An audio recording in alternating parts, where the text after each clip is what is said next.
إن الحمد لله نحمده ونستعينه ونستغفره ونعوذ بالله من شرور أنفسنا ومن سيئات أعمالنا من يهده الله فلا مضل له ومن يضلله فلا هادي له وأشهد أن لا إله إلا الله وحده لا شريك له وأشهد أن محمدا عبده ورسوله أما بعد فإن خير الحديث كتاب الله وخير الهدي هدي محمد صلى الله تعالى عليه وسلم وشر الأمور محدثاتها وكل محدثة بدعة وكل بدعة ضلالة وكل ضلالة في النار.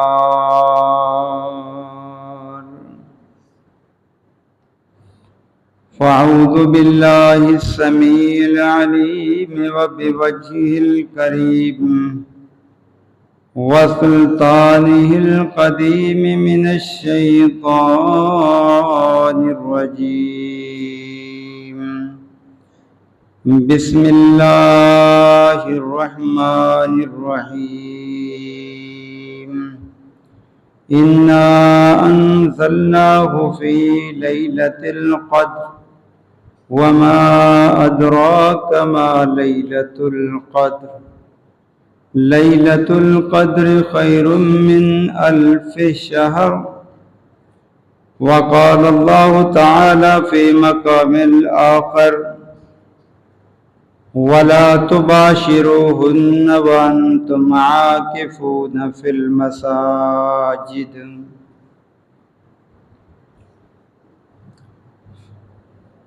رب اشرح لي صدري ويسر لي أمري واحلل عقدة من لساني يفقهوا قولي. اللهم انفعنا بما علمتنا وعلمنا ما ينفعنا وزدنا علما. سبحانك لا علم لنا إلا ما علمتنا إنك أنت العليم الحكيم.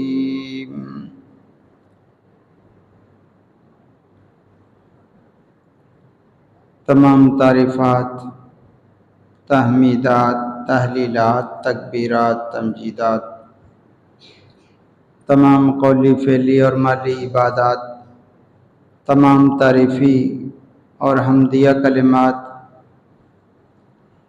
اللہ رب العالمین، اللہ احسن الخالقین، اللہ ارحم الراحمین کے لیے جو پوری کائنات کا اکیلا سچا معبود ہے، اور درود و سلام سید المرسلین، شفیع المذنبین، سید الاولین والآخرین، امام الانبیاء والمتقین وخاتم الانبیاء والمرسلین، حبیب اللہ احمد مجتبیٰ جناب محمد الرسول اللہ صلی اللہ علیہ وآلہ وسلم کی ذات گرامی پر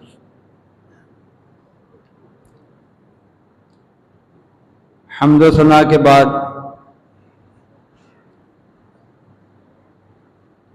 اللہ کا مہمان مہینہ جو ہمارے پاس اللہ نے بھیجا،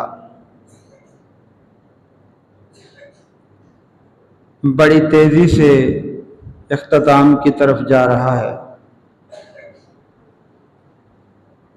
آج 18واں روزہ ہے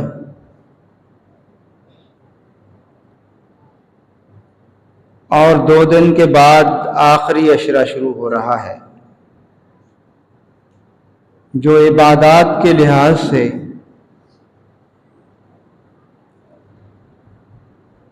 اہل اسلام کے لیے پورے سال کے عشروں میں سب سے افضل ہے۔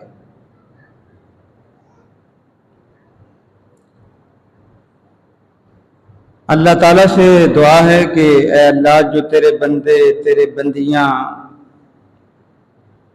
روزے رکھ رہے ہیں، قیام اللیل کر رہے ہیں، قرآن کی تلاوت کر رہے ہیں، صدقہ و خیرات کر رہے ہیں اور دیگر اعمال کر رہے ہیں، اللہ سب کی عبادات اپنی بارگاہ میں قبول و منظور فرما۔ اے اللہ، باقی جو ایام رہ گئے ہیں ماہ رمضان کے، ان کے اندر بھی بڑے ذوق شوق سے اپنی عبادت کی توفیق بھی عطا فرما اور قبول و منظور بھی فرما۔ ماہ رمضان پورا کا پورا اللہ تعالیٰ کی طرف سے بڑی خیر و برکات والا مہینہ ہے۔ اس کے اندر اللہ نے مسلمانوں کو بڑی کامیابیوں سے نوازا۔ گزشتہ کل 17 رمضان تھا۔ 17 رمضان کو مسلمانوں میں کو اللہ تعالیٰ نے غزوہ بدر میں بہت بڑی کامیابی عطا فرما کر مسلمانوں کا روب کفار کے دل کے اندر بٹھا دیا۔ اسلامی تاریخ میں بدر والے دن کو یوم الفرقان کہا گیا ہے قرآن کریم میں۔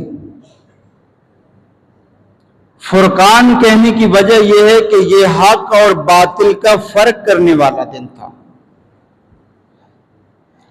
باطل کثیر تعداد میں ہونے کے باوجود بھی ناکام ہوا،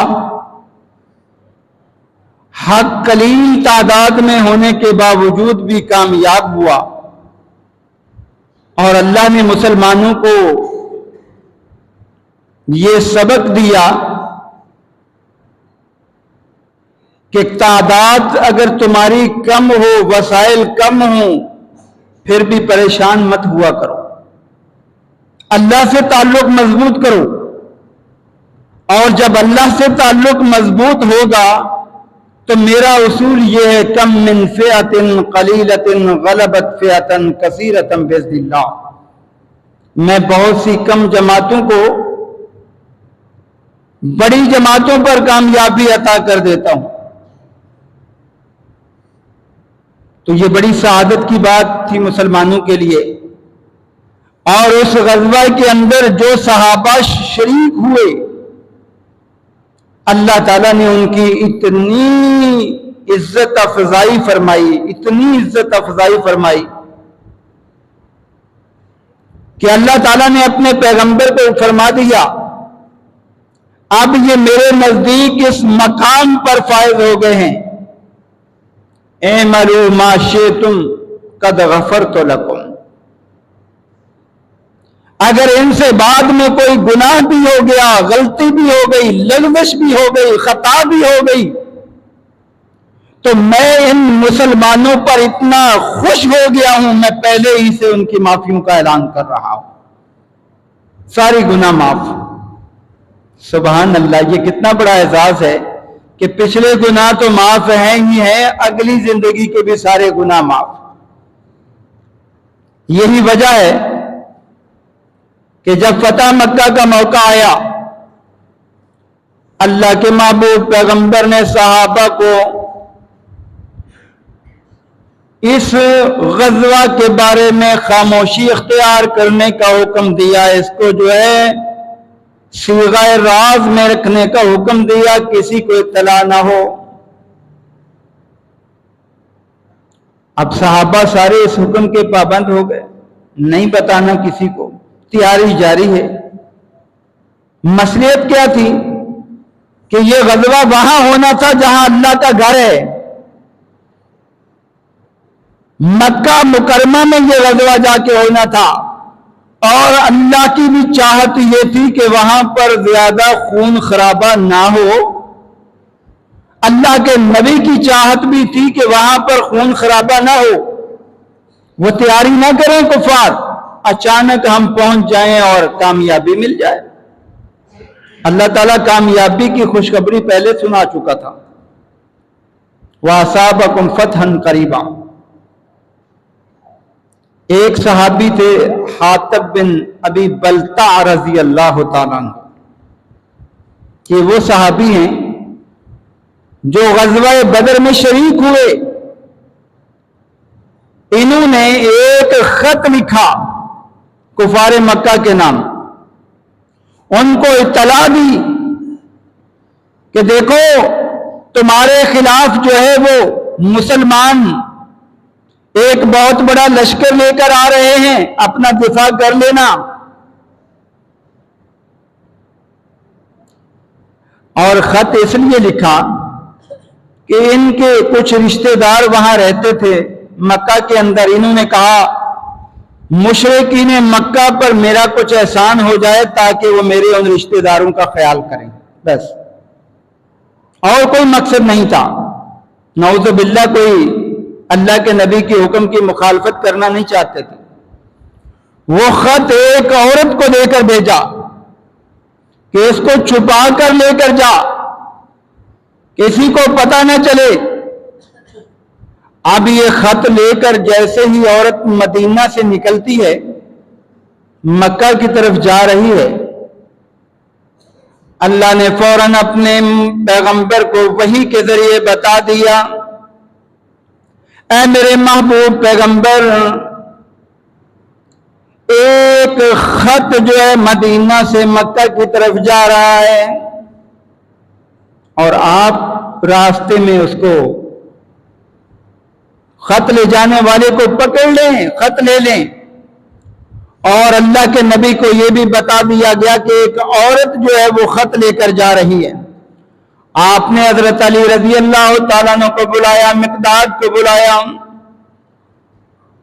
جاؤ بھائی، روضہ خاک پہ جب پہنچو گے وہ عورت تمہیں وہاں ملے گی، اس کے پاس ایک خط ہوگا، وہ خط اس سے لے کر آؤ. علی المرتضیٰ سوار ہوتے ہیں. اللہ کے نبی کی بات 100% سچ. جب روضہ خاک پہ پہنچے، ایک عورت جو ہے اونٹنی پر سوار جا رہی ہے مکہ کی طرف، روک لیا. یہ ایک جگہ کا نام ہے روضہ خاک، مکہ اور مدینہ کے درمیان. کہا جی وہ خط دے دو جو آپ کو دیا گیا ہے. اس نے کہا میرے پاس کوئی خط نہیں. اس کی تلاشی میں خط نہیں نکلا، سامان دیکھا خط نہیں نکلا. علی المرتضیٰ رضی اللہ تعالیٰ عنہ فوراً کہنے لگے ہمارے پیغمبر کی بات سچی ہے، جھوٹی نہیں ہو سکتی. خط تمہارے پاس ہے، تم خود نکال کر دے دو، نہیں تو ہم برہنہ کر کے تمہاری تلاشی لیں گے، ایک ایک چیز کی تلاشی لیں گے. جب عورت نے سوچا کہ اب میرے لیے کوئی چارہ ہی نہیں، تو بعض روایات میں آتا ہے اس نے بالوں کی مینڈیوں کے اندر وہ خط گوندا ہوا تھا، وہاں سے نکال کر دیا. اور بعض روایات میں آتا ہے کہ نیفے کے اندر جو ہے اس نے اپنے اس خط کو چھپایا ہوا تھا، نکال کر دیا. اب یہ خط واپس اللہ کے نبی کے پاس لایا گیا، اس عورت کو بھی لایا گیا. عمر فاروق رضی اللہ عنہ اس محفل میں موجود تھے. کہنے لگے اللہ کے پیغمبر اجازت دیں میں اس منافق کی گردن اڑا دوں، عبداللہ بن رواحہ، حاطب بن ابی بلتع رضی اللہ عنہ کی. آپ نے فرمایا نا عمر، اس کی گردن نہیں اڑا سکتے تم، اس لیے کہ یہ بدری صحابی ہے، یہ غزوہ بدر کے اندر شریک ہوا تھا اور غزوہ بدر والوں کے بارے میں اللہ نے فرما دیا ہے اعملوا ما شئتم قد غفرت لکم، کہ اگر ان سے غلطی بھی ہو گئی تو میری طرف سے معافی ہے۔ جب اللہ کی طرف سے معافی ہے تو ہم کیوں اس پہ کارروائی کریں؟ اور پھر ان سے وجہ پوچھی، انہوں نے وجہ بتائی، آپ نے فرمایا معقول وجہ تیری۔ تو اللہ تعالیٰ نے اس طرح اپنے پیغمبر کی بات کو بھی سچا کیا، اور غزوہ بدر میں شریک ہونے والوں کو اتنا اونچا مقام عطا کر دیا۔ اب سوچنے والے سوچیں، اس غزوہ کے اندر کون تھے؟ ابو بکر بھی تھے، اس غزوہ کے اندر عمر فاروق بھی تھے، اس غزوہ کے اندر صحابہ کرام کی کثیر تعداد تھی۔ آج لوگ صحابہ کے اندر عیوب تلاش کرتے ہیں کہ ان کی کوئی خامی نظر آ جائے، ان کی کوئی لغزش نظر آ جائے، میڈیا پر مشہور ہونے کے لیے معاویہ رضی اللہ عنہ کی خامیاں تلاش کرتے ہیں وغیرہ وغیرہ۔ اللہ کے بندو غور تو کرو، جن کے بارے اللہ یہ کہہ چکا ہو رضی اللہ عنہم ورضوا عنہ، اللہ ہی سے راضی ہے، وہ اللہ سے راضی ہیں، میں اور آپ کس حیثیت سے ان میں خامیاں تلاش کرتے ہیں؟ آپ اپنے بارے سوچیں کہ اللہ آپ سے راضی ہے یا نہیں ہے۔ دوسروں کے عیوب بڑے نظر آتے ہیں، اپنے عیوب نظر نہیں آتے، اپنی خامیاں نظر نہیں آتی۔ اور اسی 17 رمضان کو اللہ کے پیغمبر کی سب سے پیاری بیوی سیدہ عائشہ رضی اللہ تعالیٰ عنہ کا بھی انتقال ہوا۔ وہ عائشہ جو صرف عائشہ نہیں، جو ام المومنین ہے، ہر مومن کی ماں ہے، جو اس کو ماں نہیں مانتا وہ مومن نہیں ہے۔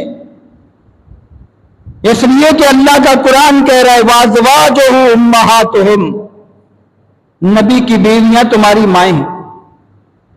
پھر وہ صدیقہ بھی ہیں، صدیق کی بیٹی صدیقہ، وہ عفیفہ بھی ہیں، پاک دامن بھی ہیں۔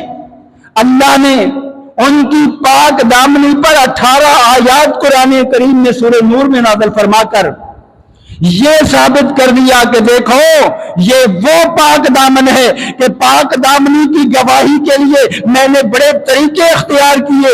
جب مریم صدیقہ پر جو ہے بہتان لگا، میں نے عیسیٰ علیہ السلام کو گواہ بنا کر ان کو پاک دامن ثابت کیا، اور جب یوسف علیہ السلام پر بہتان لگا میں نے ان کے ایک فرد سے ان کے جو ہے فرد کو جو ہے بیچ میں پیش کر کے جو ہے ان کی پاک دامنی کو ثابت کیا۔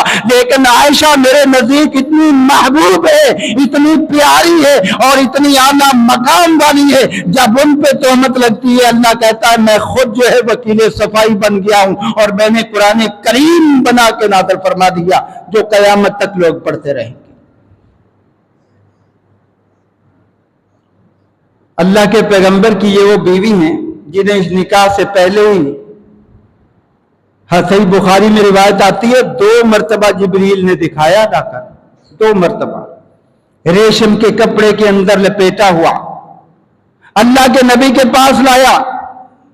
لانے کے بعد کہا اے اللہ کے پیغمبر پہچانو کون ہے؟ یہ آپ کی وہ بیوی ہے جو دنیا میں بھی بیوی آپ کی ہے اور جنت میں بھی آپ کی بیوی ہوگی، جس کو اللہ جنت میں بھی نبی کی بیوی بنائے اور آج مسلمان ہونے کا دعویٰ کرنے والا اس پر طعن و تشنیع کرے تو وہ اپنے ایمان کی فکر کرے۔ اور جب اللہ کے پیغمبر سے ایک مرتبہ پوچھا گیا کہ کائنات میں سب سے زیادہ محبت آپ کو کس سے ہے، عمر بن عاص نے پوچھا تھا، آپ نے فرمایا عائشہ سے، عائشہ سے مجھے محبت ہے۔ اللہ کے بندو جو نبی کی محبوب ہو اس سے نفرت کرنے والے کا تعلق نبی سے کیا ہو سکتا ہے؟ کبھی سوچا ہے میں نے اور آپ نے؟ دوست کا دوست دوست ہوتا ہے۔ اور بھی بہت ساری فضیلتیں ہیں۔ یہ وہ شخصیت ہیں کہ جن کو جبرائیل امین آ کے سلام کیا کرتے تھے، عائشہ آپ پر سلام ہو، اللہ کے نبی سلام پہنچاتے، عائشہ کہتی ہے اللہ کے نبی وعلیک السلام، میں سلام کا وعلیہ السلام میں سلام کا جواب دیتی ہوں، لیکن مجھے جبریل نظر نہیں آ رہے۔ آپ نے فرمایا مجھے کہہ رہے ہیں کہ ان کو سلام۔ بڑی فضیلتیں، بڑا مقام، وہ بھی اور اتنی باصلاحیت خاتون تھی کہ صحابہ کرام کا جس مسئلے میں اختلاف ہو جاتا، ان کو کوئی حدیث اور روایت نہ ملتی، وہ کہتے جاؤ عائشہ کے پاس جا کے پوچھو، جو وہ سوال کا جواب دیں گی وہ صحیح ہوگا، سارے اس کو مانیں گے، اور وہ جواب قرآن و سنت کی روشنی میں دیا کرتی۔ اتنی بڑی فقیہہ صلوات اللہ علیہا وسلام اللہ علیہا، اللہ تعالیٰ ان کو اور زیادہ اونچا مقام عطا فرمائے۔ ہماری ذمہ داری ہے ان کا دفاع کرنا، ہماری ذمہ داری ہے ان پر جو آنے والی آنچ ہے اس کو ختم کرنا، اور لوگوں کے ذہنوں کے اندر یہ بٹھا دینا کہ جنہیں اللہ کے نبی کی بیوی سے محبت نہیں، انہیں اسلام سے محبت نہیں، انہیں نبی سے محبت نہیں، انہیں اللہ سے محبت نہیں، اور جنہیں ان سے محبت نہیں ان کا اسلام سے بھی کوئی تعلق نہیں، چاہے وہ دعوے کرتے رہے۔ دعوے سے کبھی بات ثابت نہیں ہوتی، یہ بات یاد رکھو۔ دعوے تو یہودی بھی کیا کرتے تھے، دعوے یہودی کیا کرتے تھے لن يدخل الجنة الا من كان هودا او نصارى، جنت میں صرف یہودی جائیں گے یا عیسائی جائیں گے۔ تو اللہ نے کیا فرمایا؟ نہیں، یہ دعوے ہیں۔ ہاتوا برہانکم ان کنتم صادقین، دلیل لاؤ، دعوے سے بات نہیں چلے گی۔ عائشہ کی سچائی پر دلیل نہیں دلائل ہیں، ایک دلیل نہیں دلائل ہیں، اور سب سے بڑی دلیل اللہ کی سچی کتاب قرآن مجید سورہ نور ہے۔ تو یہ ضمناً میں نے آپ کے سامنے دو باتیں جو بڑی اہم تھی ذکر فرما دی۔ اب آخری عشرہ شروع ہو رہا ہے۔ آخری عشرہ بڑا اہم ہے عبادات کے لحاظ سے، جنت کو حاصل کرنے کے اعتبار سے، جہنم سے نجات پانے کے اعتبار سے، گناہوں کی معافی کے اعتبار سے، درجات کی بلندی کے اعتبار سے، اللہ کی رضا کو پانے کے اعتبار سے، اور زیادہ سے زیادہ جو ہے اللہ کے قریب ہونے کے اعتبار سے بہت اہم ہے، بہت اہم۔ اس کی اہمیت کی وجوہات کیا ہیں؟ ایک سب سے بڑی وجہ تو یہ ہے کہ اللہ نے اس میں ایک ایسی رات رکھ دی ہے کہ جس کی ایک رات کی عبادت جو ہے وہ 1000 مہینے سے بھی زیادہ ثواب کی حامل ہے، اس میں عبادت کر لینا۔ اور ذرا غور کیجئے اس رات کی اہمیت کتنی ہے کہ اللہ تعالیٰ نے اپنی سب سے افضل ترین کتاب، سب سے افضل ترین نبی پر اتارنے کے لیے سب سے افضل ترین فرشتے کے ذریعے نازل فرمانے کا جو اہتمام کیا، اور امت محمدیہ کو سب سے بڑا جو تحفہ دینے کے لیے انتخاب کیا وہ لیلۃ القدر کا کیا۔ لیلۃ القدر اللہ نے قرآن مجید کب اتارا؟ لیلۃ القدر میں۔ اللہ فرماتے انا انزلناہ فی لیلۃ القدر، ہم نے اس کو بڑی عزت والی رات میں اتارا۔ اس کو قدر والی رات کیوں کہتے ہیں؟ اس لیے کہ یہ بذات خود عزت والی ہے، احترام والی ہے، قدر و منزلت والی ہے۔ اللہ نے سارے بہترین فیصلے اس کے اندر کر کے اس کو عزت عطا کر دی، اور یہ قدر والی اس اعتبار سے بھی ہے جو اس میں عبادت کرے وہ بھی قدر والا بن جاتا ہے، وہ بھی قدر والا بن جاتا ہے، اس کو بھی مقام مل جاتا ہے، اس کو بھی مرتبہ مل جاتا ہے۔ ایک رات کی عبادت سے 1000 مہینے یعنی 86 سال، اس سے بھی زیادہ کا ثواب۔ اب آپ غور کیجئے، 86 سال عمر بہت کم لوگوں کی ہوتی ہے آج کل زیادہ تر لوگ جو ہے 60 سے 70 کے درمیان جو ہے وہ فوت ہو جاتے ہیں۔ ایک رات کی عبادت، اور اللہ تعالیٰ نے پوری سورہ مبارکہ اس کی فضیلت میں نازل فرمائی۔ فرمایا انا انزلناہ فی لیلۃ القدر، ہم نے یہ کتاب آپ پر نازل فرمائی لیلۃ القدر میں۔ اے پیغمبر آپ کو کیا معلوم لیلۃ القدر کیا ہے؟ لیلۃ القدر خیر من الف شہر، لیلۃ القدر میں عبادت کرنا 1000 مہینے سے زیادہ ثواب رکھتا ہے۔ اور یہی بات ختم نہیں ہوئی، تنزل الملائکۃ والروح الیہ فی یوم کان مقدارہ، اس کے اندر تنزل الملائکۃ والروح فیہا باذن ربہم من کل امر، اپنے رب کے پیغامات لے کر آتے ہیں فرشتے، اپنے رب کی طرف سے جو ہے بندوں کے لیے خوشخبریاں لے کر آتے ہیں، سلامتی لے کر آتے ہیں، رحمتیں لے کر آتے ہیں، برکات لے کر آتے ہیں۔ کس کی سرداری میں، کس کی قیادت میں؟ جبرائیل امین، روح کہتے ہیں جبرائیل امین، روح الامین کے قیادت میں اللہ کے فرشتے زمین پر آتے ہیں۔ اور بعض مفسرین کہتے ہیں کہ اس رات میں اللہ تعالیٰ جو ہے وہ سارے فیصلے کرتا ہے، سارے فیصلے۔ ہم نے تو وہ شب قدر میں ثابت کرنے کی کوشش کی، شب قدر میں کوئی دلیل نہیں ہے کہ جی وہ جو ہے وہ اس میں قرآن نازل ہوا ہے یا اس میں اللہ کے نبی نے قیام کیا ہے، کوئی ایسی دلیل نہیں۔ لیلۃ القدر جو اتھینٹک ہے اس کے بارے ہم غفلت کا شکار رہتے ہیں، اور جو شک شبے والی چیز ہے اس کے لیے بڑی تیاری کرتے ہیں۔ تو ان راتوں میں قیام کرنے کی کوشش کریں۔ اللہ کے نبی فرمایا کرتے تھے، ابو ہریرہ کی روایت ہے، من قام لیلۃ القدر ایمانا و احتسابا غفر له ما تقدم من ذنبہ، جس بندے نے لیلۃ القدر میں قیام کر لیا، اللہ نے اسے یہ سعادت دے دی، اس کے پچھلے سارے گناہ معاف ہو گئے، سارے گناہ معاف۔ یہ تو اپنی جگہ، اور عبادت کا ثواب اپنی جگہ۔ اسی لیے اللہ کے پیغمبر فرمایا کرتے تھے صحابہ کو، تحروا لیلۃ القدر، تحروا لیلۃ القدر، اے میرے صحابہ تلاش کرنے کی کوشش کرو، اس لیلۃ القدر کو تلاش کرو، فی الوتر، طاق راتوں کے اندر تلاش کرو، من العشر الاواخر، آخری عشرے کی طاق راتیں۔ آخری عشرے کی طاق راتیں کون سی ہیں؟ 21ویں رات، 23ویں رات، 25ویں رات، 27ویں رات اور 29ویں رات، یہ 5 راتیں۔ اور اس میں بھی اللہ کی بڑی مصلحت ہے۔ حدیث مبارکہ میں آتا ہے، اللہ کے پیغمبر ایک مرتبہ 21ویں رات میں اللہ کے سامنے عبادت کر رہے ہیں، ہلکی ہلکی بارش ہو رہی ہے، اور بارش کی وجہ سے مسجد نبوی کی چھت ٹپک رہی ہے، پانی جو ہے نیچے ہے، آپ صلی اللہ علیہ وسلم جو ہے اس پانی کے اندر ایسے سجدے میں ہے، ہلکا ہلکا پانی ہے، مٹی ہے۔ اللہ نے اس رات میں آپ کو لیلۃ القدر دکھا دی۔ اللہ کے محبوب پیغمبر بڑے خوش ہو گئے، بڑے خوش ہو گئے۔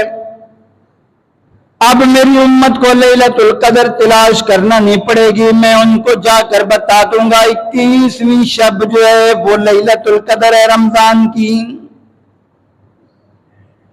محبوب کبریا نے یہ بات سوچی، اب فجر کی اذان ہوتی ہے، اللہ کے پیغمبر مسجد میں تشریف لاتے ہیں، نماز پڑھانے کے لیے آتے ہیں، نماز کے بعد یہ بات بتانی ہے۔ ہوا کیا، جب آئے تو 2 صحابہ آپس میں کسی بات پر تکرار کر رہے تھے، اختلاف کر رہے تھے۔ اب ان کا تکرار، ان کا اختلاف بڑھ گیا۔ اللہ کے پیغمبر صحابہ کو سمجھانے لگے، نہ بھائی اختلاف نہ کرو، جھگڑا نہ کرو، تکرار نہ کرو۔ اللہ کے محبوب پیغمبر ان صحابہ کو چپ کرانے میں، جھگڑا مٹانے میں مصروف ہو گئے۔ اللہ نے آپ کے ذہن سے یہ بات ہی نکال دی کہ میں نے اپنی امت کو یہ بتانی ہے، صحابہ کو یہ بتانی ہے، آپ کے ذہن سے ہی نکل گئی۔ بعد میں یاد آئی، او اللہ کے بندو، وہ مجھے تو یہ بات بتانی تھی۔ فرمایا اب وہ اگر میں بتا دیتا تو ہر سال رمضان میں اسی رات میں لیلۃ القدر ہوتی، لیکن اس میں بھی اللہ کی کوئی مصلحت ہے، اللہ نے بلا دی تاکہ میرے بندے ایک رات نہیں 5 راتیں قیام کرے، اور جتنی عبادت کریں گے اتنا ثواب زیادہ ہوگا۔ لیلۃ القدر کا تو ملے گا ہی ملے گا، باقی راتوں کے قیام کا ثواب بھی مل جائے گا۔ اللہ کے ہر کام میں مصلحت ہے، حکمت ہے۔ تو اس لیے اللہ کے پیغمبر خاص طور پر، اور حدیث مبارکہ میں آتا ہے آخری عشرے میں آپ کی جو عبادت کا انداز ہوتا تھا، ایسا ہوتا تھا شد میزرہ احیا لیلہ، اللہ کے نبی جی ایسے چاق و چوبند ہو جاتے جیسے کوئی کھلاڑی میدان میں جانے سے پہلے اپنے کپڑے درست کرتا ہے، مجاہد جو ہے وہ جہاد کے میدان میں جانے سے پہلے اپنے تمام سامان اور اسباب کو لے کر تیاری کے ساتھ نکلتا ہے، اس طرح اللہ کے نبی تیاری کرتے آخری عشرے میں عبادت کے لیے۔ تو یہ اتنا اہم تھا تبھی تو کرتے نا۔ شدہ میزرہ، میزر کہتے ہیں اپنے ازار بند کو اچھی طرح ٹائٹ باندھ لینا تاکہ جو ہے نا وہ کھلے نہیں۔ معلوم یہ ہوا کہ چاق و چوبند ہو کر آپ عبادت کرتے۔ وَأَيْقَظَ أَهْلَهُ، آپ اکیلے رات کو قیام نہیں کرتے بلکہ اپنی ازواج مطہرات کو بھی جگاتے۔ تم بھی لیلۃ القدر کے قیام کے لیے کوشش کرو، راتوں کو تلاش کرو، آپ ان کو بھی جگا دیتے، آپ بھی جاگو۔ اس سے معلوم ہوا کہ بندے کی ذمہ داری صرف اپنی عبادت نہیں ہے بلکہ اپنے گھر والوں کی جو ہے وہ بھی تربیت بندے کی ذمہ داری ہے۔ اللہ نے قرآن میں فرمایا یا ایھا الذین آمنوا قوا انفسکم واہلیکم نارا، اے ایمان والو خود بھی اپنے آپ کو جہنم کی آگ سے بچاؤ، اپنے اہل و عیال کو بھی بچاؤ۔ مطلب یہ آپ تو مسجد میں آ رہے ہیں، آپ تو عبادت کر رہے ہیں، آپ تو قرآن کی تلاوت کر رہے ہیں، لیکن اگر آپ نے اپنے بچوں کی تربیت نہ کی، اپنی بیوی کی تربیت نہ کی، کل قیامت کے دن آپ اس وجہ سے بھی اللہ کی پکڑ میں آ سکتے ہیں۔ کلکم راعٍ وکلکم مسئول عن رعیتہ، اپنی فکر کے ساتھ اپنی اولاد کی فکر بھی کیا کرو، اپنی فکر کے ساتھ اپنی بیوی کی فکر بھی کیا کرو، اپنے بچوں کی فکر بھی کیا کرو۔ اکیلے کامیاب ہونا کامیابی نہیں ہے بلکہ اپنے بچوں کو ساتھ میں کامیاب کرنا یہ کامیابی ہے۔ اپنے بچوں کو بھی جگاؤ، اپنے بچوں کو بھی عبادت کی طرف لاؤ، ان کو بھی ذوق اور شوق سے عبادت کی رغبت دلاؤ، شوق دلاؤ۔ اور دوسری روایت کے اندر آتا ہے سیدہ عائشہ رضی اللہ تعالیٰ عنہ فرماتی ہیں کان یجتہد فی ما لا یجتہد فی غیرہ، میں نے اللہ کے نبی کی زندگی کی عبادات کو دیکھا، سارے مہینے کی عبادات کو دیکھا، لیکن رمضان کے آخری 10 دنوں میں اللہ کے نبی عبادت میں جتنی محنت کیا کرتے تھے اتنی اور راتوں میں اور دنوں میں محنت نہیں کرتے تھے۔ تو اس سے کیا پتا چلا؟ پتا چلا کہ یہ بہت اہم ہے اور اس کے لیے ہمیں اب تیاری کرنی چاہیے، یہ راتیں جاگنی چاہیے، ان کے اندر عبادت کرنی چاہیے، لیکن جاگنے کا انداز اپنا نہیں ہونا چاہیے۔ آج ہمارے معاشرے میں جاگتے ہیں لوگ رات، کیسے جاگتے ہیں؟ ہوٹل پہ بیٹھ کے گپ شپ لگا کے رات جاگ رہے ہیں جی، مسجد میں بھی آ گئے جمگٹا لگا کے باتیں کر کے، یہ جاگنا نہیں ہے، یہ تو محض اللہ کو دھوکہ دینا ہے۔ اور بھائی آپ نے راضی کرنا ہے اللہ کو، اور ادھر جو ہے آپ لوگوں کے ساتھ مصروف ہیں، گپ شپ لگا رہے ہیں یا روڈوں کے اوپر جو ہے گھوم پھر رہے ہیں جی، ہم رات جاگ رہے ہیں، ہم جو ہے لیلۃ القدر کی رات جاگ رہے ہیں۔ اللہ نے اس کام کے لیے حکم دیا، اللہ نے رات جاگنے کا حکم دیا ہے عبادت کے لیے۔ آپ نے سب کو چھوڑنا ہے، آپ کبھی نوافل پڑھتے ہوئے نظر آئے، کبھی قرآن کی تلاوت کرتے ہوئے نظر آئے، کبھی توبہ استغفار کرتے ہوئے نظر آئے، کبھی اللہ کے سامنے جو ہے گر گڑاتے ہوئے نظر آئے۔ اور سیدہ عائشہ نے آپ سے پوچھا اے اللہ کے نبی جب مجھے پتہ چل جائے کہ یہ لیلۃ القدر ہے میں کون سی دعا مانگوں؟ آپ نے دعا بھی سکھا دی۔ کیا فرمایا؟ یہ دعا پڑھنا، اللہم انکا عفو تحب العفو فاعف عنی. یاد کرو اس دعا کو، اللہم انکا عفو تحب العفو فاعف عنی. آپ نے کیا فرمایا؟ اے عائشہ یہ دعا مانگنا، اللہم انکا عفو، اے اللہ تو بہت زیادہ معاف کرنے والا. یہ مبالغے کا صیغہ ہے، بہت زیادہ معاف کرنے والا. تحب العفو، تو معاف کرنے کو بہت پسند کرتا ہے. فاعف عنی، اے اللہ میں بھی تیری بندی، میں بھی تیرا بندہ، تجھ سے معافی مانگ رہا ہوں، میرے گناہ معاف کر دے، میری لغزشیں معاف کر دے، میری خطائیں معاف کر دے. معلوم کیا ہوا؟ لیلۃ القدر میں سب سے بڑی کامیابی گناہوں کی معافی ہے. سب سے بڑی کامیابی گناہوں کی معافی ہے. آپ اللہ کے سامنے گڑ گڑائیں، عاجزی کے انکساری کا اظہار کریں اور اللہ کو منانے کی کوشش کریں. اپنے گناہوں کو یاد کر کے اللہ کے سامنے آنسو بہا دیں، آنسو بہا دیں. یقین مانیے آپ جب اللہ کے ڈر سے اپنے آنسو بہا دو گے، محبوب کبریا نے فرمایا اللہ تعالیٰ جہنم سے ایسے آزاد کر دے گا جیسے کسی جانور کا دودھ نکالنے کے بعد اس تھن میں دوبارہ واپس نہیں لے جا سکتے، اسی طرح ایسے بندے کو جو ہے وہ جہنم کے اندر نہیں لے جا سکتے. اس لیے اللہ کے بندو یہ غنیمت سمجھو. پہلی امتوں کی عمریں بڑی لمبی ہوتی تھی، بڑی لمبی عمریں. نوح علیہ السلام نے 950 سال صرف تبلیغ کیے، تبلیغ. تو ان کی عمر دیکھو، 950 سال صرف قوم کو تبلیغ کی ہے.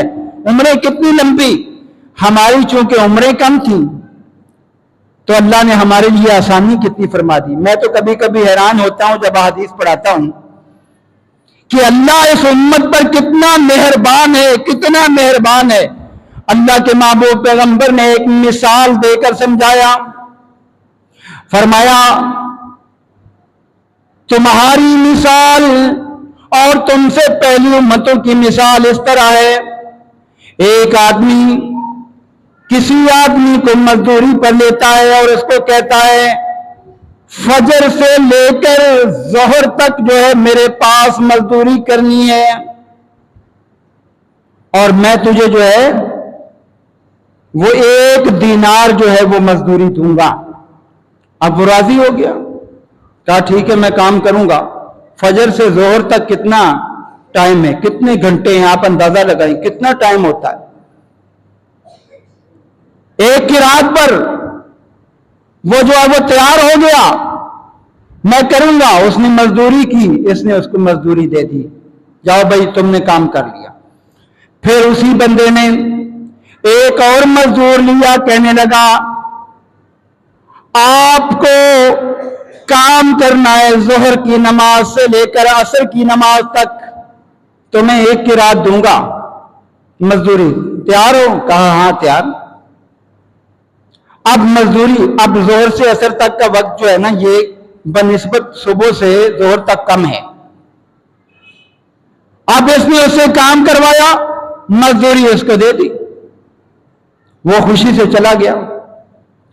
اب آخر میں جا کے ایک اور مزدور اس نے لیا، کہا عصر سے لے کر مغرب تک تمہیں کام کرنا ہے اور تمہیں 2 قرات دوں گا،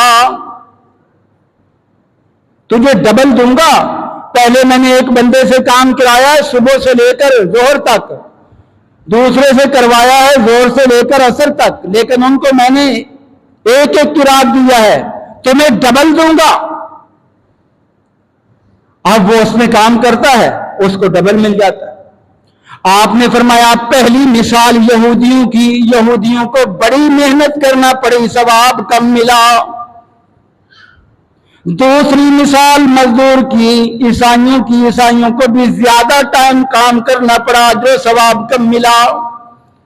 لیکن جب یہ امت محمدیہ آئی، ان کو اللہ نے عصر سے لے کر مغرب تک کا ٹائم دیا، جو کم تھا مزدوری ڈبل عطا کر دی. وہ کہنے لگے اے اللہ ہمارے ساتھ زیادتی کر دی، یہ کیوں؟ تو اللہ نے کہا فضلی، یہ میرا فضل ہے، جس کو چاہے میں عطا کر دوں۔ یہ امت محمدیہ پر اللہ کا کتنا بڑا احسان ہے کہ کم وقت میں عبادت کر کے زیادہ اجر اور ثواب، اور پھر بھی ہم عبادت نہ کریں تو ہم سے بڑا بدنصیب کون ہوگا؟ غور کیجئے، تدبر کیجئے، اپنے آپ کو چاقو چابند بنا لیجئے کہ ہم نے یہ لیلۃ القدر کی راتیں جاگ کر گزارنی ہے اور عبادت میں گزارنی ہے، اللہ کو منا کر چھوڑنا ہے، جنت کے حقدار بن کے رہنا ہے، جہنم سے ہم نے نجات پا کے رہنا ہے، اللہ کی رحمت و برکات کو حاصل کر کے رہنا ہے۔ اللہ تعالی ہم سب کو یہ توفیق عطا فرمائے۔ اور دوسری اہم عبادت جو ہے وہ اعتکاف ہے۔ اعتکاف کا لفظی معنی ہوتا ہے ٹھہر جانا، رک جانا، اپنے آپ کو کسی جگہ روک لینا۔ شریعت کی اصطلاح میں جو یہ اعتکاف ہے، یہ آخری 10 دنوں میں دنیا کے تمام مشاغل مصروفیات کو چھوڑ کر اللہ کے گھر میں ایک خیمہ بنا کر تنہائی میں وہاں اللہ کو راضی کرنے کے لیے، عبادات کرنے کے لیے بیٹھ جانا اعتکاف کہلاتا ہے۔ یہ فرض بھی ہے، یہ سنت بھی ہے، اور یہ نفل بھی ہے۔ فرض اس وقت ہوتا ہے جب کوئی بندہ نظر مان لے کہ میں نے اعتکاف بیٹھنا ہے، یہ فرض ہو جاتا ہے، اور اس کو پورا کرنا لازم ہے، کیونکہ اللہ فرماتے ہیں وَلْيُوفُوا نُذُورَهُمْ۔ یہ سنت ہے۔ ہمارے ہاں جو اعتکاف رائج ہے یہ سنت ہے، اور سنت متواترہ ہے۔ متواترہ کا مطلب ہے کہ جو اللہ کے نبی نے تسلسل کے ساتھ یہ کام کیا ہے اور اس کی رغبت بھی بہت دلائی۔ اور تیسرا نفل ہوتا ہے۔ نفل کا معنی ہے کسی وقت بھی بندہ آ کے کچھ دیر کے لیے مسجد میں عبادت کے لیے بیٹھ جائے، تو یہ بھی اعتکاف ہے، یہ نفلی اعتکاف کہلاتا ہے۔ آخری عشرے کا جو اعتکاف ہے یہ مسنون یعنی سنت ہے، اور اللہ کے نبی کی ایسی سنت ہے کہ ہر سال اللہ کے نبی اعتکاف بیٹھے۔ عائشہ صدیقہ فرماتی ہیں کہ اللہ کے پیغمبر رمضان میں ہر سال اعتکاف بیٹھا کرتے تھے، اور جب آپ دنیا سے چلے گئے پھر آپ کی ازواج مطہرات نے اعتکاف کرنا شروع کر دیا۔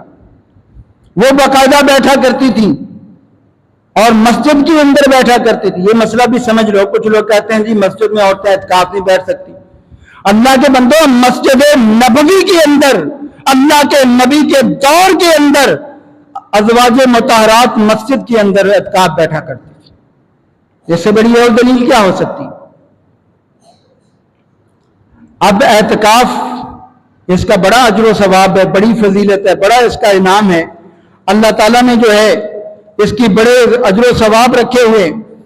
ایک حدیث میں آتا ہے المسجد بیت کل تقی، مسجد ہر متقی کا گھر ہوتا ہے۔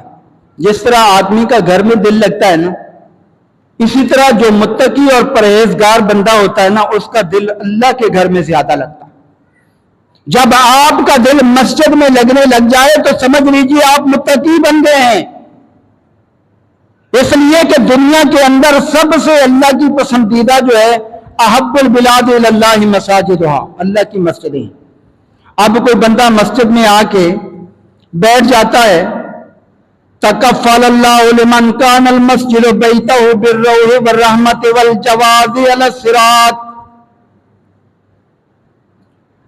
جو بندہ اعتکاف کرتا ہے، مسجد میں آ کر بیٹھ جاتا ہے، اللہ اس کو اپنی رحمت و برکات عطا کرنے کا اعلان کرتا ہے، اور یہ بھی اللہ اعلان کرتا ہے کل پل صراط پر جب گزر رہے ہوں گے اس دوران اللہ کے نبی بھی کہہ رہے ہوں گے رب سلم رب سلم، اے اللہ ہمیں اس پل صراط سے صحیح گزار دینا۔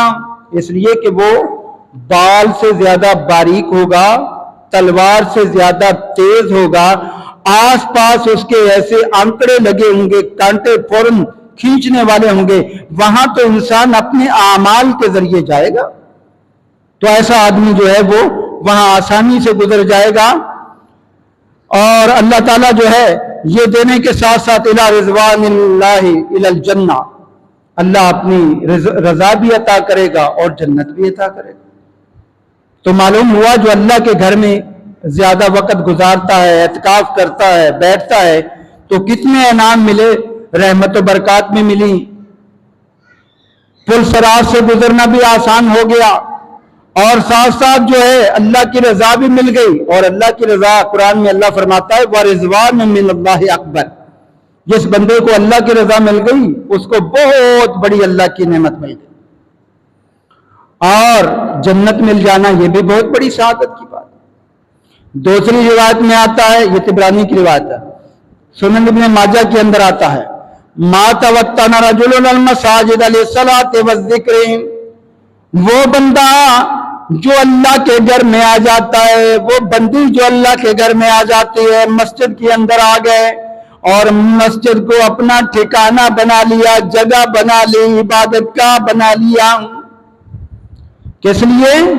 للصلاۃ والذکر، اعتکاف والوں کے لیے سبق، للصلاۃ والذکر، کہ میں یہاں نماز پڑھوں گا، میں یہاں اللہ کا ذکر کروں گا، الا تبشبش اللہ لہ کما تبشبش اہل الغائب غائب بغائبہم اذا قدم علیہم، اللہ اس بندے پر اتنا خوش ہوتا ہے، اتنا خوش ہوتا ہے، اللہ کے نبی نے مثال دے کر سمجھایا، جیسے تمہارا کوئی عزیز گم ہو گیا ہو، جیسے آج کل ایجنسیاں اٹھا لیتی ہیں یا کوئی ڈاکو اٹھا لیتے ہیں، کافی ٹائم کے بعد جب وہ بندہ آتا ہے تو گھر والوں کو کتنی خوشی ہوتی، خوشی کی انتہا نہیں ہوتی، ہمارا بندہ آ گیا، ہمارا عزیز آ گیا، ہمارا ساتھی آ گیا، اتنا بڑا انعام ہے، اتنا اللہ خوش ہوتا ہے اس بندے پر۔ سنن ابن ماجہ کی روایت ہے۔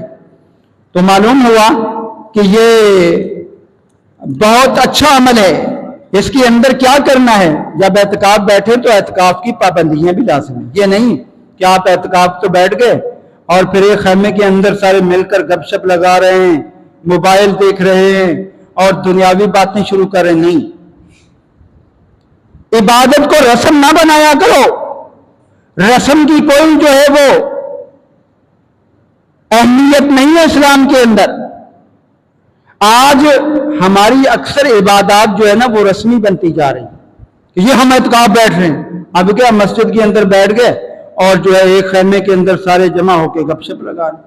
اور بھائی دنیا کے معاملات کو چھوڑ کر تو اللہ کے گھر میں آیا ہے، اللہ کو راضی کرنے کے لیے، تنہائی میں عبادت کرنے کے لیے۔ یہ خیمے کا جو اصل مقصد ہوتا ہے نا چاروں طرف سے لگانا، یہ مقصد ہوتا ہے کہ تنہائی میں اللہ کی عبادت کرے۔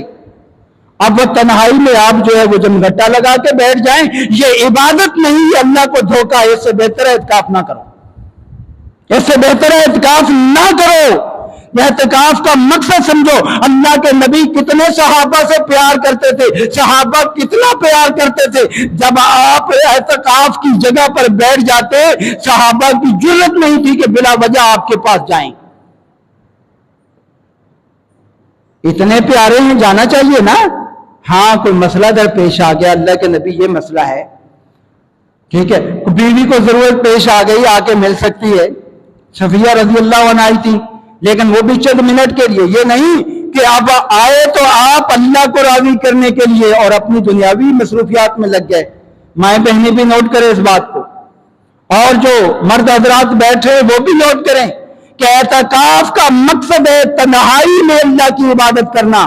اللہ تعالیٰ نے تنہائی میں اللہ کی عبادت کرنے والے کو کل قیامت کے دن اپنے عرش کے سائے کے نیچے جگہ دینی ہے۔ وہ مشہور حدیث آپ نے سنی ہے کہ 7 لوگ اللہ کی عرش کے سائے کے نیچے ہوں گے جس دن کوئی سایہ نہیں ہوگا۔ اس میں یہ ہے رجل ذکر اللہ خالیا ففاضت عیناہ، اللہ کا وہ بندہ جو تنہائی میں اللہ کی عبادت کر رہا تھا، اپنے گناہوں کو یاد کیا، آنکھوں سے آنسو جاری ہو گئے، رونا شروع کر دیا۔ اللہ اس کے رونے کو اتنا پسند کرتا ہے، کل قیامت کے دن جب یہ بندہ آئے گا اللہ فرمائیں گے اس بندے کو میرے عرش کے سائے کے نیچے لے کر آؤ۔ کتنا بڑا احساس ہے۔ اس میں اللہ کے نبی نے کچھ پابندیاں بتائی ہیں۔ اللہ یعود مریضہ، کسی مریض کی عیادت بھی نہیں کر سکتے، ولا یشهد جنازہ، کسی کے جنازے میں بھی نہیں جا سکتے الا کسی مسجد میں جنازہ ہو، ولا یمس امرأۃ ولا یباشرها، عورت کو جو ہے وہ سے مباشرت نہیں کر سکتے، ولا یخرج لحاجۃ الا لما لا بد منه، اپنے خیمے سے بغیر ضرورت کے نکلنا ہی منع ہے، اس کے اندر رہیں اور زیادہ سے زیادہ نفلی عبادت کریں اور با جماعت نماز جو ہے وہ پڑھنے کی کوشش کریں۔ جو بندہ با جماعت نماز پڑھتا ہے نا اور اس کے بعد ذکر و اذکار کرنے کے لیے بیٹھ جاتا ہے یہاں تک کہ سورج طلوع ہو جائے، اللہ کے نبی نے فرمایا پھر جو ہے سورج طلوع ہونے کے بعد وہ 2 رکعتیں جو ہے وہ اشراق کی پڑھ لیتا ہے، کانت لہو کاجر حجۃ و عمرۃ تامۃ تامۃ تامۃ۔ اعتکاف والو تمہارے لیے بہت اچھا عمل، فجر کی نماز پڑھنے کے بعد اپنی جگہ پر بیٹھ کر ذکر و اذکار کرو یہاں تک کہ سورج طلوع ہو جائے۔ سورج طلوع ہو جانے کے بعد 2 رکعتیں اشراق کی پڑھ لو، اللہ آپ کے نامہ اعمال کے اندر حج اور عمرہ کرنے کا مکمل ثواب لکھ دیں گے۔ یہ سنن ترمذی کی روایت ہے، 586 نمبر ہے۔ اور اس کے علاوہ اور بھی جو ہے وہ آپ ذکر اذکار جو ہے وہ کریں۔ اب اعتکاف کس ٹائم بیٹھنا ہے؟ اللہ کے نبی کا جو بتایا ہوا طریقہ ہے، مسنون طریقہ، وہ یہ ہے کہ آخری عشرے کا اعتکاف ہے۔ عشرہ کب شروع ہوتا ہے؟ عشرہ 20 رمضان کی مغرب سے شروع ہو جاتا ہے۔ 20 رمضان کی مغرب سے آخری عشرہ شروع ہو جاتا ہے۔ جو بھی معتکفین ہیں ان کو 20 رمضان کو عصر کی نماز کے وقت مسجد میں آ جانا ہے اور پھر اس کے بعد یہیں افطاری کریں۔ افطاری کرنے کے بعد اپنی عبادات میں مصروف ہو جائیں، قیام اللیل بھی کریں، تراویح بھی پڑھیں۔ اور یہ چونکہ جاگنے کی رات ہے، ٹھیک ہے، 21ویں رات ہے، اس رات میں آپ قیام کریں، جاگیں۔ جاگنے کے بعد اللہ کے نبی خیمے میں جو داخل ہوتے تھے وہ صبح فجر کی نماز پڑھنے کے بعد داخل ہوتے تھے۔ فجر کی نماز پڑھنے کے بعد آپ داخل ہو جائیں۔ خیمے میں آپ رات داخل نہیں ہوں، یہ نہیں کہ رات کو ہی بس خیمے کے اندر، نہیں، سنت نبوی پر عمل کرو پھر اس کا ثواب ملے گا۔ اور پھر آپ نے نکلنا کب ہے؟ جب آپ کو شوال کا چاند نظر آئے، عید کا چاند نظر آئے۔ اور نکلتے وقت بھی حدود اللہ کو پامال نہ کرو۔ آج کل ہمارے ہاں رسم و رواج بن گیا کہ بہت سارے عزیز و اقارب آتے ہیں لینے کے لیے اور ہار پہنا رہے ہوتے ہیں اور جو ہے بڑی وہ کر رہے ہوتے ہیں۔ نہیں، ایسا نہیں، شریعت کی روح سے جو اعمال ثابت نہیں ہے وہ کرنے کی ضرورت نہیں۔ اللہ کے نبی سے زیادہ کوئی معزز نہیں تھا۔ جب آپ نکلے تو صحابہ کرام نے کسی نے کوئی ہار نہیں پہنایا، کوئی ہار نہیں پہنایا، تو ہم کیا اللہ کے نبی سے زیادہ عزت والے ہو جاتے ہیں؟ اس لیے ان معاملات میں جو ہے وہ بہت احتیاط کریں۔ اور آخری عشرے کی عبادات جو ہے وہ کثرت استغفار ہے، اور کثرت استغفار کے ساتھ ساتھ جو وظائف ہے وہ پڑھنے چاہیے۔ سبحان اللہ و بحمدہ، اللہ کے نبی فرماتے ہیں جو 100 مرتبہ ایک دن میں پڑھتا ہے اس کے سارے گناہ معاف ہو جاتے ہیں، چاہے وہ سمندر کی جھاگ کے برابر کیوں نہ ہو۔ اسی طرح نمازوں کے بعد کے اذکار پڑھنے پر بھی جو ہے بہت بڑی بشارت ہے۔ لا الہ الا اللہ وحدہ لا شریک لہ لہ الملک و لہ الحمد وہو علی کل شیء قدیر، یہ پڑھنے کی بھی بڑی بشارت ہے۔ استغفر اللہ الذی لا الہ الا هو الحی القیوم واتوب الیہ، یہ پڑھنے کی بھی بڑی سعادت ہے۔ اور قرآن کریم جو ہے یہ ترجمے کے ساتھ پڑھنے کی کوشش کریں، ترجمے کے ساتھ۔ کم از کم ان دنوں کے اندر آپ ایک قرآن تو ترجمے کے ساتھ مکمل کریں ہی، تاکہ آپ کو پتہ تو چلے کہ قرآن میں ہے کیا۔ اور اس کے لیے میں نے قرآن کریم لا کر کچھ دیے ہیں عبدالعزیز بھائی کو، مزید بھی درکار ہوں گے تو انشاءاللہ ترجمے والے قرآن لا کر دیں گے۔ آپ ترجمے کے ساتھ قرآن پڑھیں اور غور کریں قرآن پر، انشاءاللہ بڑی خیر و برکات ملے گی۔ اللہ تعالیٰ سے دعا گو ہوں کہ اللہ تعالیٰ ہمیں ہر عمل سنت کے مطابق ادا کرنے کی توفیق عطا فرمائے اور اپنی بارگاہ میں قبول و منظور بھی فرمائے۔ اور اس کے علاوہ صدقۃ الفطر اور دیگر صدقات بھی بہت زیادہ دیں۔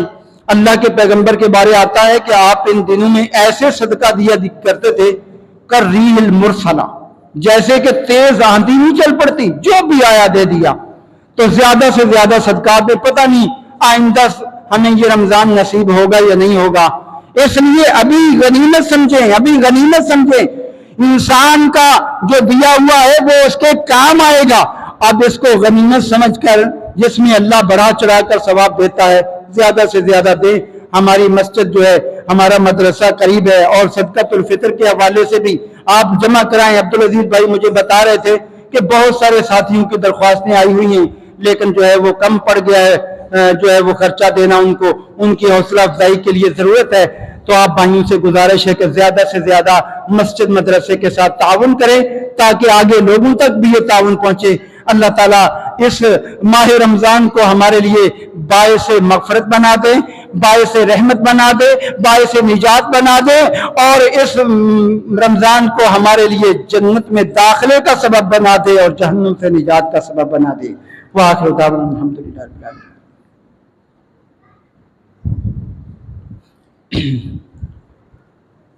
ان الحمد للہ نحمده ونستعینه ونستغفره ونعوذ باللہ من شرور انفسنا ومن سیئات اعمالنا من يهده الله فلا مضل له ومن يضلل فلا هادي له واشهد ان لا اله الا الله وحده لا شريك له واشهد ان محمدا عبده ورسوله اما بعد فقد قال الله تبارك وتعالى في كلامه المجيد والفرقان الحميد ان الله وملائكته يصلون على النبي يا ايها الذين امنوا صلوا عليه وسلموا تسليما اللهم صل على محمد وعلى ال محمد كما صليت على ابراهيم وعلى ال ابراهيم انك حميد مجيد اللهم بارك على محمد وعلى ال محمد كما باركت على ابراهيم وعلى ال ابراهيم انك حميد مجيد۔ ساتھیو، آپ کے ہاں سلسلہ دروس جاری ہے، اور بروز اتوار فضیلت الشیخ حافظ عمیر صاحب عصر کے بعد انشاءاللہ یہ درس ارشاد فرمائیں گے۔ بہت اچھے عالم دین ہیں ماشاءاللہ، میرے ساتھ ہوتے ہیں، بہت اچھے محقق عالم دین ہیں۔ اور اس کے علاوہ فضیلت الشیخ حافظ بلال مشتاق صاحب بروز بدھ جو ہے یہ عصر کے بعد درس دیں گے، تو آپ ساتھیوں سے گزارش ہے کہ اس میں بھی شریک ہوں۔ اس کے علاوہ دروس آخری عشرہ کے بعد نماز تراویح کچھ ہیں، اس کا پوسٹر باہر لگا ہوا ہے، آپ ساتھی اس کو پڑھیں اور اس کے مطابق جو ہے ان دروس میں بھی شرکت کریں۔ اس کے علاوہ تمام مرحومین کے لیے دعا کریں، اللہ تعالیٰ ہمارے جتنے بھی عزیز و اقارب مسلمان بھائی بہنیں بچے بزرگ دنیا سے چلے گئے ہیں، اللہ تعالیٰ تمام کی مغفرت فرما کر انہیں جنت الفردوس میں اعلیٰ مقام عطا فرمائے۔ فلسطین کے اندر بھی جو ہمارے مسلمان بھائی پریشانی کا شکار ہیں، دعا کریں کہ اللہ تعالیٰ انہیں ظلم و ستم سے نجات عطا فرمائے، اور جو جام شہادت نوش کر گئے ہیں اللہ تعالیٰ ان کو جنت الفردوس میں اعلیٰ ترین مقام عطا فرمائے۔ ہمارے جو مسلمان بھائی بہنیں بزرگ بچے بیمار ہیں، دعا کریں کہ اللہ تعالیٰ ان کو اپنے فضل و کرم سے صحت کاملہ عاجلہ عطا فرمائے۔ اللہ جس طرح تو نے اپنے بندے ایوب علیہ السلام کو شفائے کاملہ عطا کر دی ہے، اللہ ہمارے بیماروں کو بھی شفائے کاملہ عطا فرما دے۔ اے اللہ جو بھی پریشان حال ہیں، کسی بھی پریشانی میں مبتلا ہیں، اے اللہ سب کی پریشانیاں دور فرما دے۔ اے اللہ جو بھی کسی کے ظلم و ستم کا شکار ہیں، اے اللہ ظلم و ستم سے انہیں نجات عطا فرما دے۔ اے اللہ دنیا اور آخرت کی تمام بلائیاں عطا فرما دے، ہر غم ہر دکھ ہر پریشانی سے اللہ محفوظ فرما۔ ہمارے جتنی بھی عزیز و اقارب دنیا سے گئے ہیں، والدین ہیں، بیوی ہیں، بچے ہیں، بھائی ہیں، بزرگ ہیں، اللہ تعالیٰ سب کی مغفرت فرما۔ محترم ماسٹر ابو رافع انصاری صاحب مجھے بار بار یاد آتے ہیں، جو اس مسجد کے بانی بھی ہیں، اللہ ان کی مغفرت فرما، انہیں جنت الفردوس میں اعلیٰ ترین مقام عطا فرما۔ ان کے بھائی ابو ایوب انصاری اور اسلام آباد والے بھی بھائی اور جو دیگر ہمارے عزیز و اقارب ہے، اللہ سب کی مغفرت فرما۔ میرے اساتذہ کرام بڑے نیک متقی پرہیزگار تھے، اے اللہ ان کی مغفرت بھی فرما، بڑے دین کا کام کر کے گئے ہیں، اللہ تعالیٰ ان کی تمام خدمات کو قبول و منظور فرما۔ اے اللہ ماہ رمضان پتہ نہیں دوبارہ زندگی میں آنا ہے یا نہیں آنا، اے اللہ اگر زندگی ہے تو ماہ رمضان تک ہمیں اس رمضان کی خیر و برکات سے مالا مال رکھنا۔ اے اللہ اس میں ہماری دعائیں، التجائیں، درخواستیں اے اللہ ساری قبول و منظور فرما۔ اے اللہ دلی تمنا اور مرادیں ساری پوری فرما۔ اے اللہ مسلمان جہاں بھی پریشان ہیں، اے اللہ سب کی پریشانیاں دور فرما دے۔ اے اللہ ماہ رمضان کی جو برکتیں سعادتیں تیرے محبوب نبی نے مانگی ہیں، اللہ ہمیں بھی وہ ساری نصیب فرما دے۔ اے اللہ جن جن سے پناہ مانگی ہے ہمیں بھی پناہ نصیب فرما دے۔ یا عباد اللہ رحمکم اللہ ان اللہ یامر بالعدل والاحسان وایتاء ذی القربی وینہی عن الفحشاء والمنکر ولذکر اللہ اکبر واللہ یعلم ما تصنعون۔